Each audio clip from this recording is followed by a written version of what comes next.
berdoa kita, bergerak kita bahwa nanti suatu saat bumi provinsi Bengkulu itu akan membiru pada waktunya. Oh gitu ya. Sudah membiru. Iya. Assalamualaikum warahmatullahi wabarakatuh. Waalaikumsalam. Sahabat Merdeka, kembali kita berdialog. Kali ini kita bersama tokoh muda yang sudah 2 periode jadi DPRD dan sangat dekat dengan media. Ya. Alhamdulillah Bung Tengku bisa hadir ke studio. Ya, alhamdulillah, terima kasih sudah diundang. Kita kemarin sebenarnya sudah diputuskan di bulan September itu akan ada pilkada. Tapi karena COVID akhirnya diputuskan untuk diundur di 9 Desember atau di Maret atau di September. Nah, kembali kita ke bicara pilkada. Pak Wali, Pak Helmi Hasan ini karena Bung Tengku orang partai, ini Bismillah ya maju. Bismillah, insyaallah ya. Insyaallah ya. Ya. Jadi sama berangkat dari sebenarnya sih kalau beliau ini dari dulu ya ambisi ke sana tidak ya, keinginan tidak, beliau hanya menjalani saja dan bahkan kecenderungan beliau sekarang kan lebih kepada melakukan dakwah ya. Melakukan dakwah dari masjid ke masjid. Ini karena COVID saja beliau terhambat melakukan itu ya. Nah, tapi kebanyakan adalah relawan dan teman-teman yang dari sahabat-sahabat beliau ya, yang kemudian mendorong beliau karena kita lihat sendiri pada saat beliau duduk di wali kota dan 2 periode. Dua periode dan belum ada sejarahnya bahwa wali kota Bengkulu ini pernah 2 periode. Iya, baru kali ini ya. Baru kali ini. Artinya bahwa di mata masyarakat beliau telah melakukan banyak hal yang positif dan itu tentu terbayarkan dengan kepercayaan ya. Karena semua tahu ya, baik teman-teman media yang lain-lain, bahkan beliau hampir tidak jadi menyalon. Tidak melakukan kampanye ya. Debat terakhir yang beliau lakukan ya, pada saat debat terakhir beliau baru hadir dan kalau misalnya kata orang ada siraman dan sebagainya, beliau juga tidak lakukan itu.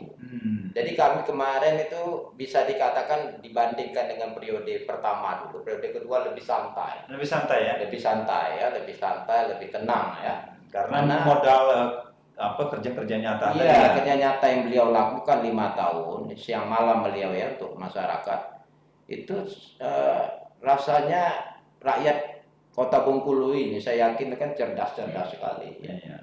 Dan mereka tahu kok siapa yang berbuat, siapa yang tidak berbuat ya. Faktanya adalah ini yang kemudian kita coba buktikan ya.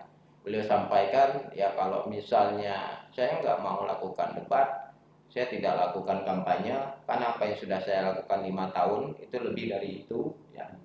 Apa yang kampanye itu kan hanya di mulut ya, akan lakukan ini, akan lakukan itu, tapi beliau merasa bahwa beliau sudah lakukan itu, terutama dengan program 1000 jalan mulus ya. Tapi kalau ini untuk gubernur ini memang perlu beliau banyak silaturahmi.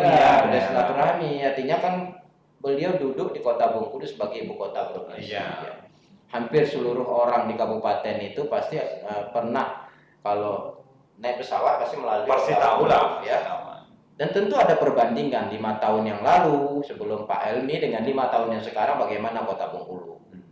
Ya ini tentu bisa dibawa ke kabupaten-kabupaten ya. Tentunya kita ingin apa yang dilakukan oleh beliau di Kota Bengkulu itu bisa beliau lakukan untuk kabupaten-kabupaten dengan menjadi pimpinan di provinsi ya.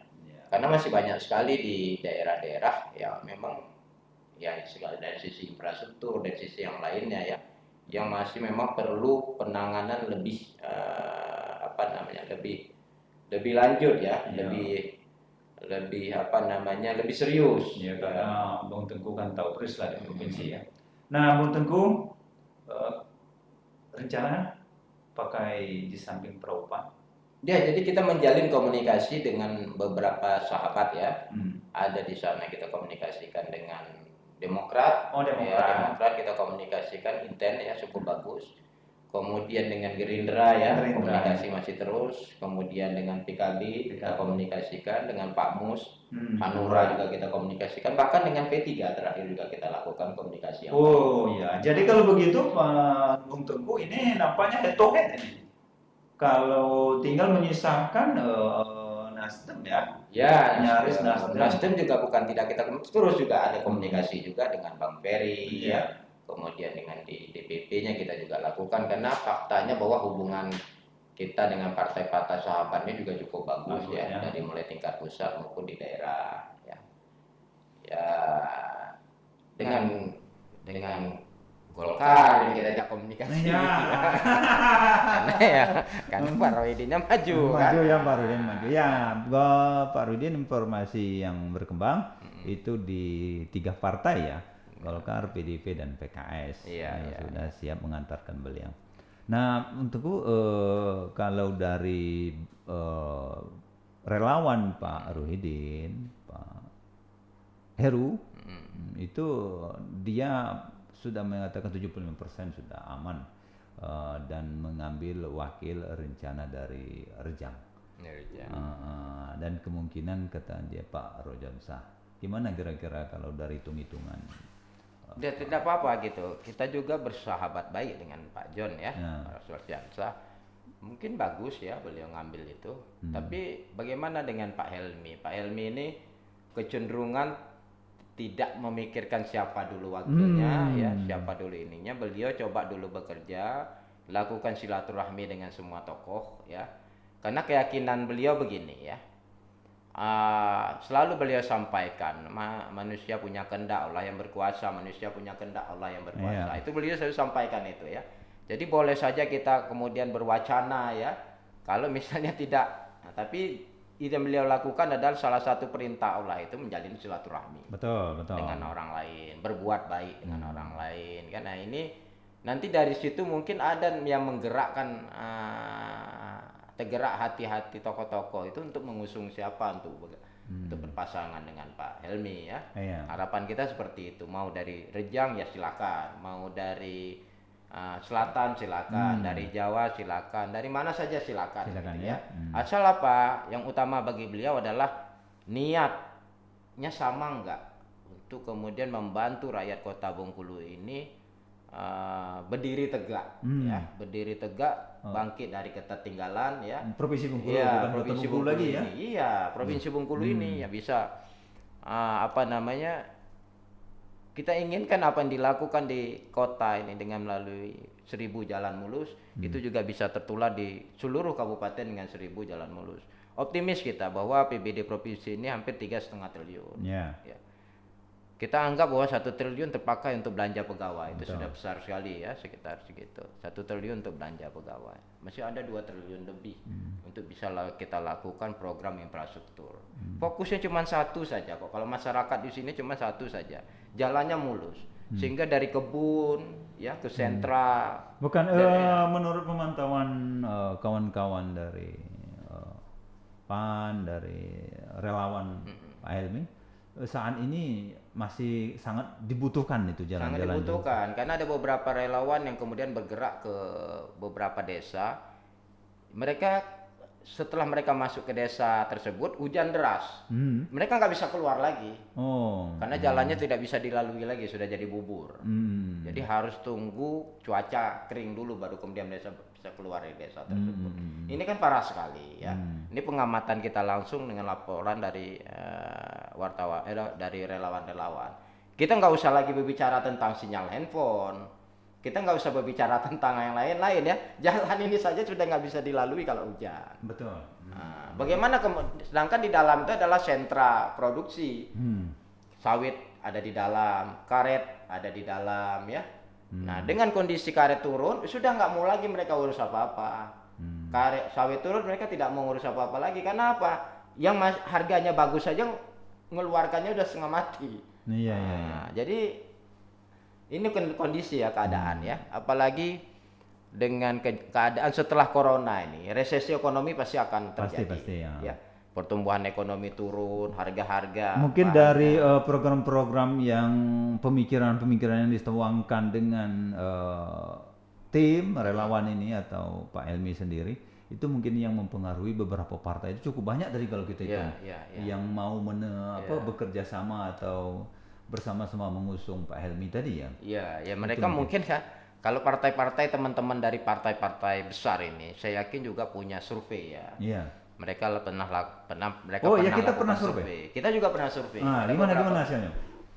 Hasil terakhir bahwa ini metodologi survei ya, metodologi survei, dan ini kan bukan survei kita survei-survei yang dilakukan oleh lembaga-lembaga yang kita tahu juga cukup besar. Di situ ada LSI, ada MSCI, ada JSI ya.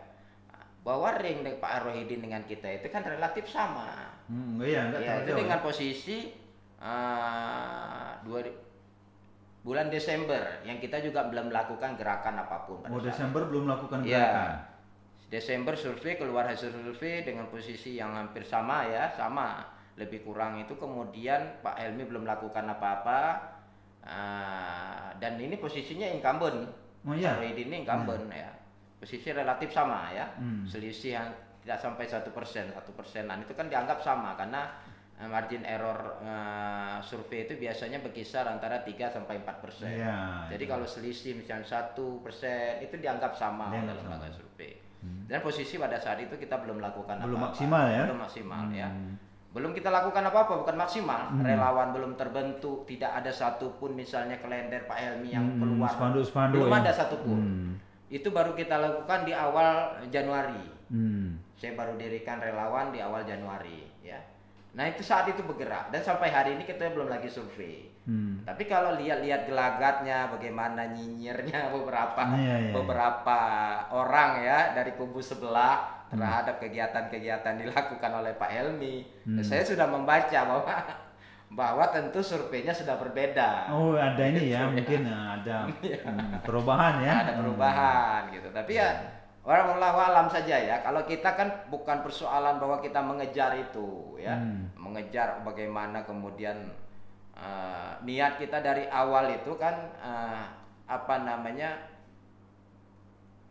berdoa kita, bergerak kita bahwa nanti suatu saat bumi provinsi Bengkulu itu akan membiru pada waktunya. Gitu ya. Saya lihat juga Pak. Pasti sudah membiru. Iya. Kebetulan saya ya, Mentuku. Kalau kita lihat di tadi penjelasannya, partai itu sudah agak mengkristal ya, agak mengkerucut. Berarti kemungkinan akan terjadi head to head. Dan nampaknya juga akan turun ke kabupaten karena kita 8 kabupaten ya. Seperti Muku-Muku mungkin kan, Seluma mungkin akan terjadi head to head juga nampaknya kan. Mungkin ada Kaur, nanti mungkin ada ini kan. Ya mungkin akan sangat ada linearisasi antara gubernur dengan bupati mungkin. Gimana pandangan? Ya, jadi kita tidak tahu ya, tapi sepertinya memang head to head. Sepertinya walaupun tidak menutup peluang karena ada berapa gitu 45 kursi, 45 kursi. Sedangkan yang diperlukan hanya 9. Jadi masih ada berapa? 5 pasang lagi masih cukup gitu. Kalau bisa dibagi adil kan? Iya, kalau dibagi rata 5 pasang cukup gitu. Tapi oke lah kalau misalnya bahwa itu hanya 2 pasang saja, karena mungkin menimbang masa jabatan gubernur dan kepala daerah ke depan ini kan hanya sekitar 3,5 tahun, maksimal 4 tahun karena 2024 sudah ada pemilu lagi ya. Jadi mungkin kurang menarik bagi yang lain. Tapi ini bukan persoalan lama jabatan, tapi persoalan pengabdiannya yang kita lakukan. Kalau kita sungguh-sungguh lakukan perubahan di satu tempat, baik itu di kabupaten maupun provinsi, sungguh-sungguh kepala daerahnya lakukan perubahan, ya nggak perlu waktu lama lah untuk kemudian melakukan pembangunan di provinsi ini. Itu kalau misalnya lakukannya deh. Oleh karena itu kalau toh head to head, masyarakat nanti silakan kemudian bisa membedakan ya apa yang dilakukan oleh Pak Rohidin, apa yang dilakukan oleh Pak Helmi ya kan. Kemudian masing-masing punya ciri masing-masing, tidak bisa disamakan ya. Yang kira-kira suka dengan gayanya Pak Rohidin ya monggo, suka dengan gayanya Pak Helmi ya monggo kan gitu kan. Tapi itu pilihan-pilihan yang kita berikan kepada masyarakat Provinsi Bengkulu ya. Ya, tentu kalau misalnya bagi siapa yang akan jadi ya ini ke Jatim nanti. Tapi dan tidak boleh kemudian kita juga abaikan suratan tangan. Kehendak Allah berlaku sekali di sana. Seperti keyakinan saya ya pada saat duduk anggota DPR itu keyakinan penuh ya. Bahwa suratan tangan itu kehendak Allah itu tidak bisa kita nafikan dalam kemudian kita lakukan. Ikhtiar usaha ikhtiar itu tetap dilakukan dan mudah-mudahan ikhtiar kita ini juga ikhtiar dalam rangka mencari ridhonya. Jangan lakukan kemudian kampanye hitam ya. Gawe ngupe ya, senang lihat kita menderita gitu ya. Itu Pak Helmi dan saya coba berusaha menjaga itu. Ya, kita selalu sampaikan kepada relawan bahwa senyum saja. Ya, dimarah orang, dicaci orang, buat senyum saja. Jangan terbawa emosi. Padahal teman-teman yang bergerak di relawan ini masih muda-muda semua, masih emosi ya. Tapi saya sampaikan bahwa ini pesan dari Pak Wali, Pak. Karena Pak Wali ingin memang cukup panas kemarin ya. Bahkan sampai ada jemaah yang meninggal sampai itu ya. Ada tuduhan-tuduhan membawa virus lah gitu. Cukup panas, tapi kan pada faktanya ternyata itu tidak dan ya sempat masjid ditutup ya. Selama ini Pak Wali ngantornya di masjid. Gitu. Akhirnya beliau pindah lagi ngantor di balai. Karena kenapa ngantor di masjid? Begitu selesai itu datang azan langsung sholat jamaah di masjid. Itulah kenapa beliau ngantor di masjid kemarin. Tapi faktanya yang selama saya juga sering di sana, Pak Dedi Wahyudi, pala-pala OPD kan tidak ada satupun yang terkena COVID gitu ya. Atau mungkin misalnya Helmi dengan Dedi langsung berpasangan untuk ya bisa saja gitu bisa saja ya? Apa tidak gitu ya, karena semuanya bisa jadi kemungkinan karena pesan beliau pada saya waktu itu siapa yang diinginkan jadi wakil, siapa saja Kak ya, siapa saja yang Allah kirimkan kepada saya terima katanya. Nah jadi kalau kayak gitu kan kita nggak bisa ngomong apa-apa karena sudah bicara siapa yang Allah kirim. Nah kita nggak tahu, siapa tahu bahwa kemudian Allah menetapkan Dedi Wahyudi ini yang mendampingi beliau, kita nggak bisa ngomong. Sama dengan kita sampaikan begitu karena saya menjadi saksi mata beliau pada saat beliau tuh hampir ke gubernur Wagub Lampung pada saat itu. Ya karena begitu kuatnya Pak SBY juga sudah mengeluarkan rekomendasi melalui pengumuman ya kan. Waktu itu sudahlah, kalau dalam teori teori dunia ini beliau sudah di sana. Sudah di Lampung. Karena rekomnya sudah clear ya. Tapi kemudian faktanya kalau Allah punya kehendak kan sini boleh ke Bengkulu lagi dan terpilih. Itu dan Pak Dedi Wahyudi gitu sempat galau dulu kan. Banyak yang sudah galau, kita juga galau di partai ya. Karena dalam teorinya sudah di sana, rekomendasi sudah keluar semua, sudah apa kata orang Bengkulu lah babat bingkas. Lah persiapan pula balik ke sana. Gitu. Sahabat Merdeka masih bersama Bung Tengku Zulkarnain. Beliau ketua DPD PAN Kota.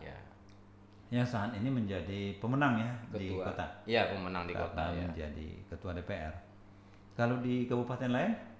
Kabupaten lain cukup baik. Ada juga kita jadi pimpinan di Kaur, jadi wakil ketua ya. Kemudian di Muko-Muko dengan kursi yang tetap, rata-rata kursinya tetap, tidak ada yang berubah ya. Untuk DPR RI juga kita masih dapat satu kursi. Cuma untuk provinsi kita dari 5 menjadi 2. Yang ketua di kota dengan kota dengan Dilbong. Dengan Dilbong. Wakil ketua di Kaur ya. Jadi secara ini kekuatan PAN cukup kalau untuk lumayan ya. Lumayan. Mesin partai bisa bergerak. Bung Teguh,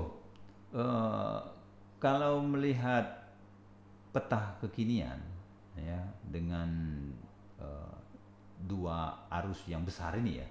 Memang kita dengarkan ada beberapa dari awal ya, ada beberapa yang mau independen ternyata gagal, tapi setelah kita analisa memang dua ini yang cukup kuat ya dengan dua kandidat ini karena relawannya sudah kerja maksimal saya lihat ini.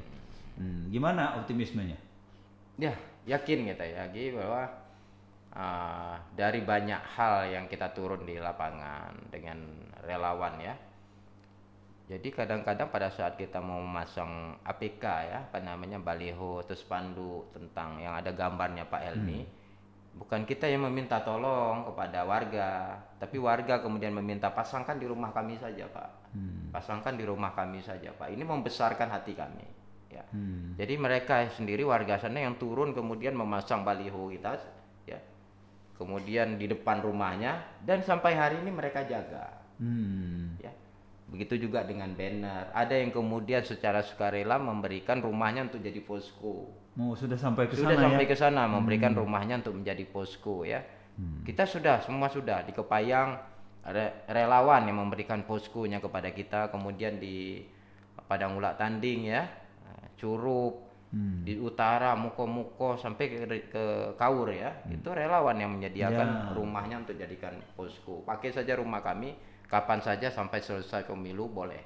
Ya, tapi dalam teori juga Bung Teguh, itu birokrasi itu juga berpengaruh tuh. Ya. Gimana hitung-hitungan kawan-kawan di tim Pak Helmi tentang birokrasi? Kita pernah menghadapi hal yang sama ya pada saat Pak Helmi mencalon di periode pertama. Yang kita lawan incumbent. Iya, Bang Ken waktu itu. Iya, Bang Ken. Dan kemudian Allah kemudian berkehendak Pak Helmi menjadi wali kota selanjutnya. Hari ini juga kita mempunyai kita hadapi hal yang sama. Bedanya apa? Pada saat waktu itu Pak Helmi tidak pegang wilayah satupun. Ya, beliau bukan bupati, beliau bukan bukan mantan kepala daerah. Bahkan untuk jadi camat saja bukan camat gitu ya, kepala desa saja tidak, artinya pegang wilayah. Tapi beliau pernah di DPR, pernah ya, di DPR, kota artinya dan DPR provinsi ya. Iya, di DPR dan jadi wakil ketua provinsi. Tapi kan yang kalau kita di DPR ini kan yang kita dapat itu adalah suara komunal. Ya, jadi kita tidak ada suara instruksi ya. Nggak bisa. Sedangkan ini adalah kalau kepala daerah ini kan sendiri kita suaranya. Itu pernah kita lakukan pada saat kita menghadapi Bang Ken. Ya, dalam posisi bahwa kita juga tidak ada wilayah, belum pernah pengalaman menjadi kepala daerah ya. Hari ini beliau menghadapi incumbent ya, gubernur Pak Rohidin, tapi dengan pengalaman yang berbeda. Beliau sudah menjadi kepala daerah, bahkan masuk ke periode kedua hari ini. Beliau juga sudah punya teman-teman ya, punya kawan-kawan, punya tim ya di seluruh provinsi. Kalau dulu kan tidak. Iya. Nah, artinya dari hasil silaturahmi beliau selama ini, jaringan-jaringan itu terbentuk lama. Iya. Dan ini yang membedakannya. Beliau punya pengalaman untuk bertarung ya di dalam kancah pertarungan pemilu kepala daerah. Iya. Ini kan berbeda dengan yang belum punya pengalaman tuh ini. Jangan Pak Rohidin belum punya pengalaman tuh bertarung ini. Karena yang bertarung ini kepala daerahnya biasanya kan. Oh iya. Pak Ridwan Mukti, kemudian di Bengkulu Selatan juga seperti itu. Oh, sampai ke sana relawan ini Pak menganalisanya ya. Iya.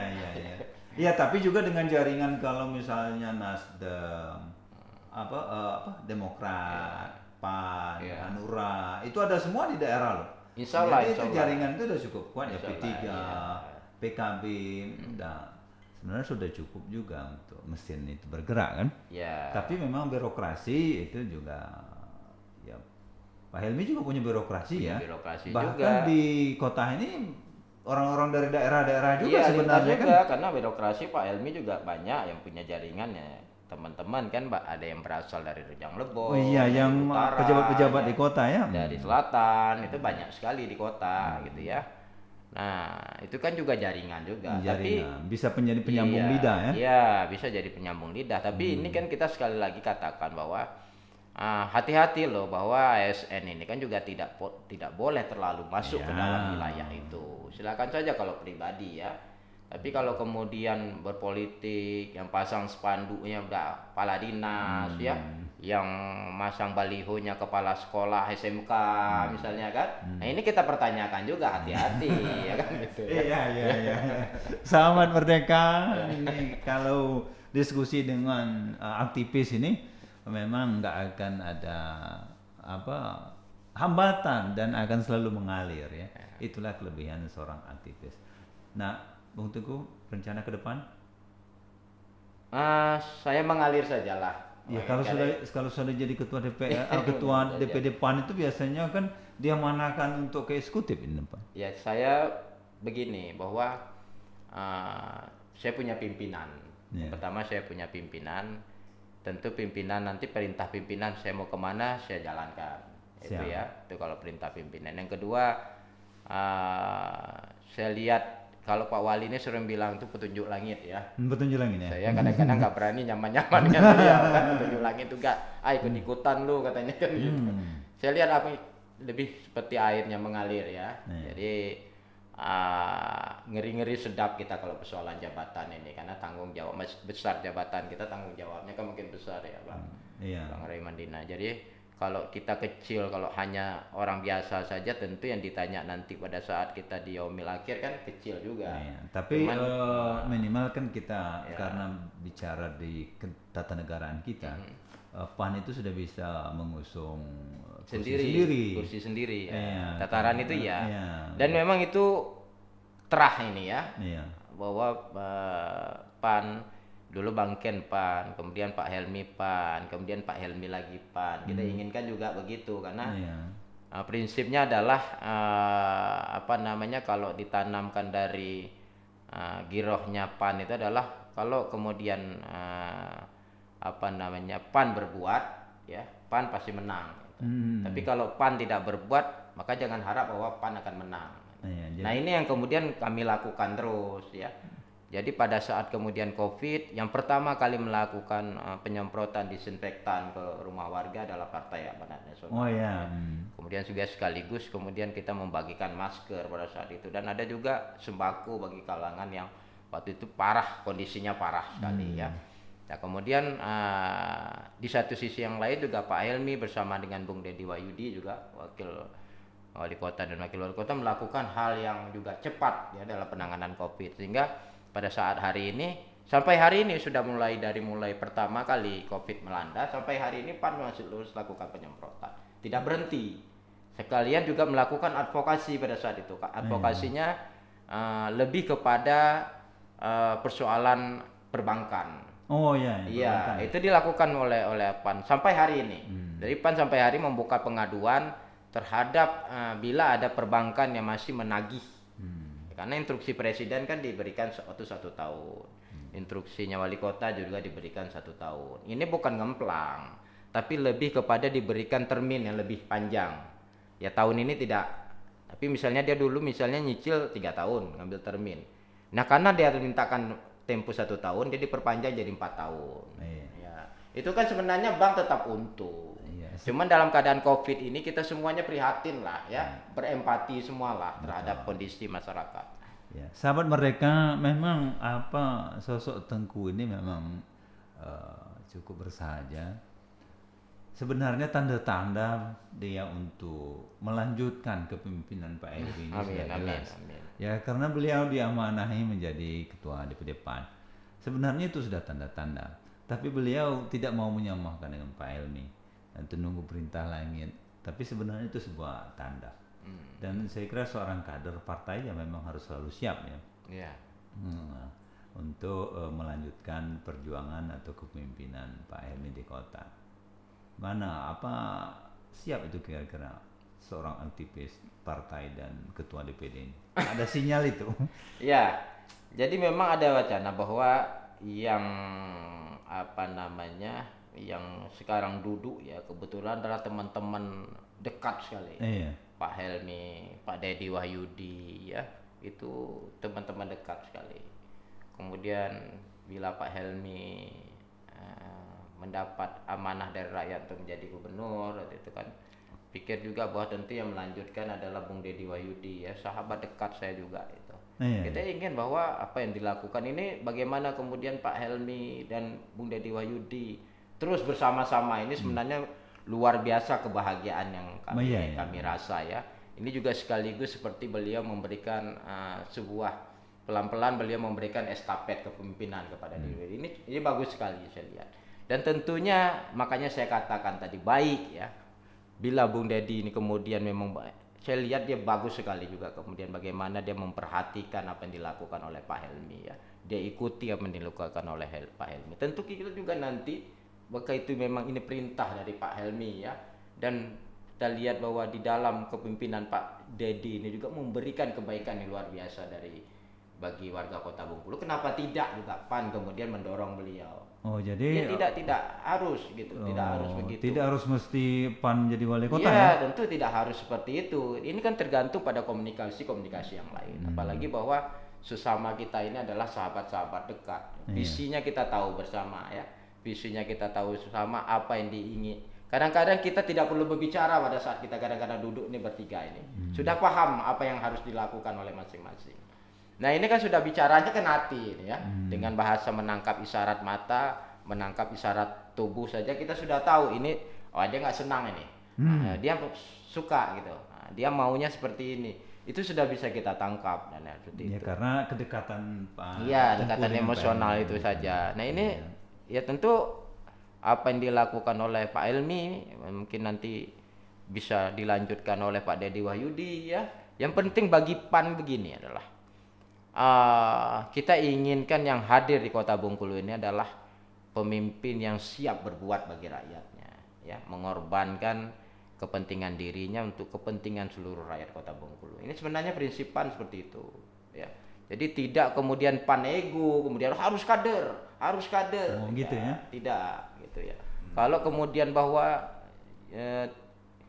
ada sosok yang tampil kemudian dicintai oleh rakyat, dan kemudian kita survei dia bagus, secara visi dia bagus untuk membangun Kota Bengkulu ini, ya kenapa tidak gitu loh. Karena ini bukan kehendak PAN. PAN juga tidak boleh berhadapan dengan kehendak rakyat. Ya, karena kehendak rakyat ini sulit kalau kemudian kita bertolak belakang dengan kehendak rakyat. Ikuti saja kehendak rakyat itu seperti apa. Oke, mungkin di closingnya Tengku. Tapi kalau diamanahi oleh partai untuk melanjutkan kepemimpinan Pak Helmi, Tengku siap ya? Insya Allah. Siap, ya. Makanya kalau perintah itu kemudian datang ya, dan itu adalah wajib hukumnya ya kita lakukan ya, ya tentu dengan kalau orang-orang tua dulu selalu sampaikan kalau diberikan amanah itu ucapkan innalillahi wa inna ilaihi raji'un. Karena ini kan amanah ya, bukannya senang-senang gitu ya. Tapi tentu visinya itu visinya bagaimana mensejahterakan rakyat Kota Bengkulu ini, membawa kebaikan bagi kota ini. Kalau itu membawa keburukan ya jangan gitu. Tapi kalau itu membawa kebaikan ya monggo kita. Oke, terima kasih. Sama-sama. Sampai ketemu kembali. Selamat menjalankan ibadah puasa. Ya, sahabat Merdeka, inilah diskusi kita bersama Tengku Zulkarnain, Ketua DPD PAN Kota Bengkulu sekaligus loyalis dan relawan Helmi Hasan. Sampai jumpa. Assalamualaikum warahmatullahi wabarakatuh. Waalaikumsalam warahmatullahi wabarakatuh.